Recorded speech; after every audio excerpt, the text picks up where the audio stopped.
Olha, hoje a gente vai mergulhar fundo num dos poemas talvez mais impactantes da nossa literatura. A Canção do Africano, do Castro Alves. A ideia aqui é desconstruir mesmo essa obra do século XIX, sabe? Olhar verso por verso para entender a dor imensa e a memória que dão o tom de tudo. O poema já começa assim, jogando a gente direto para dentro desse cenário, sem enrolação, sem preparo.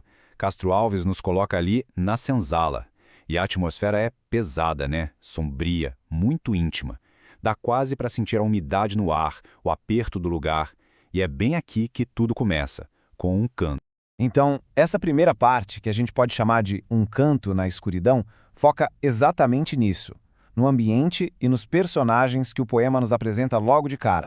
Percebe como cada palavra aqui é escolhida a dedo para construir essa sensação de opressão? Úmida, estreita, no chão. Não tem conforto nenhum. O único calorzinho que existe vem de um braseiro que é só uma luzinha fraca, temporária, no meio daquela escuridão toda. Ou seja, é o retrato do confinamento absoluto.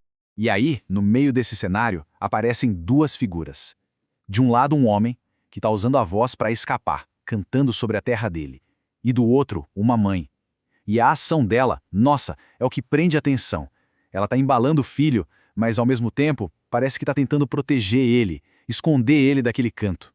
Já nasce uma tensão ali, sabe? Um instinto de proteger o filho daquela tristeza toda que está na melodia. Ok, agora a gente entra no coração do canto dele. O que essa canção realmente diz? É aqui que a gente mergulha na saudade, na memória de uma África talvez idealizada, né? A música vira literalmente uma fuga. Olha, esse verso aqui é absolutamente crucial. Ele chega a reconhecer a beleza do Brasil. Ele diz, esta terra é mais bonita. Mas a conexão emocional, o amor de verdade, pertence à terra natal. Não é sobre o que é mais bonito esteticamente, é sobre pertencimento. Esse querer bem, nós ser algo muito, muito mais profundo. E olha só a força dessas imagens. Fogo, brasa. A África na memória dele é pura vibração, é vida, é calor. É um contraste absurdo com a úmida senzala onde ele está. A memória é luz, é fogo. A realidade é escuridão, é frio. E essa ideia de liberdade só cresce. Ele fala de terras tão grandes, tão compridas como o mar. Pensa só, a memória é de um lugar sem limites, de uma imensidão. É exatamente o oposto da estreita sala da senzala. A canção é a única fuga para esse mundo onde o horizonte parecia não ter fim. E aqui, aqui o sonho chega ao auge. Já não é mais só sobre a paisagem, sabe? É sobre a comunidade. Todos vivem felizes, todos dançam. É a memória de uma vida em conjunto, de alegria compartilhada, de liberdade social. No fundo, é a lembrança do que é ser plenamente humano.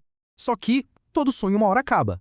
E o despertar nesse poema é abrupto, é violento. É aqui que o poema vira, sabe, daquela memória linda para a realidade mais brutal possível. E pronto, é isso. Com esse único verso, o sonho todo se despedaça. A palavra vende. Ela traz toda a lógica desumana da escravidão para dentro do poema. Toda aquela beleza, aquela felicidade, a liberdade, tudo isso é destruído pela realidade de que, aqui, uma pessoa vira mercadoria. É aqui que tudo quebra. E esse contraste é o coração do poema, né? Fica bem claro aqui. De um lado, o lá, o mundo da memória, cheio de felicidade, de dança, de gente que não se vende. Do outro, o aqui, o mundo real, a senzala úmida, a ameaça de ser surrado, a coisificação pelo dinheiro. O abismo que separa esses dois mundos é absoluto, é de cortar o coração. E com essa dose de realidade, a canção simplesmente não pode continuar. O fogo no braseiro, que era o símbolo daquela memória quente, começa a se apagar também. A pequena fuga da mente acabou. E a dura realidade do que espera no dia seguinte começa a tomar conta de tudo. E aí o poema explica por que ele tem que parar de cantar e dormir. A justificativa é essa frase terrível, pois bastava escravo ser. Isso resume a lógica perversa de todo o sistema. A própria condição de ser escravizado era a única justificativa necessária para o castigo, para a crueldade. Não precisava de motivo. Bastava ser. E agora, a atenção do poema muda completamente. A gente sai do canto do homem e foca na mãe e no filho. E tudo acontece num silêncio que é pesado, cheio de significado. A gente entra na parte final, a do medo silencioso. O canto para, simples assim, e um silêncio Um silêncio denso toma conta de tudo ali na senzala. Mas por que esse silêncio todo? O que ele quer dizer? Não é só porque a canção de memória chegou ao fim. Não, tem alguma coisa muito mais profunda acontecendo aqui. Na verdade, a gente está falando de dois silêncios, que nascem de dois medos bem diferentes. O homem para de cantar por autopreservação, né? Para não acordar tarde e ser punido. Já a mãe, ela silencia o próprio canto de ninar por um motivo que vai ainda mais fundo. É um instinto de proteger a cria dela. E aqui vem o golpe de misericórdia do poema. O medo supremo. O medo dela não é da violência contra ela mesma. O pavor dela é de que o dono da fazenda venha no meio da noite e arranque o filho dos braços dela. É o terror da separação da família, uma das facetas mais cruéis e desumanas da escravidão.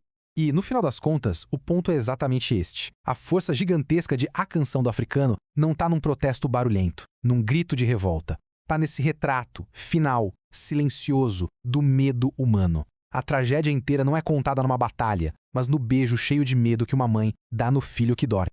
Isso tudo deixa a gente com uma pergunta para pensar, né? A história oficial, ela registra os fatos, as datas, a economia por trás da escravidão. Mas e a arte? Como é que um poema como esse consegue guardar e preservar as verdades humanas, os sentimentos, que a história muitas vezes não consegue registrar? Fica aí a reflexão.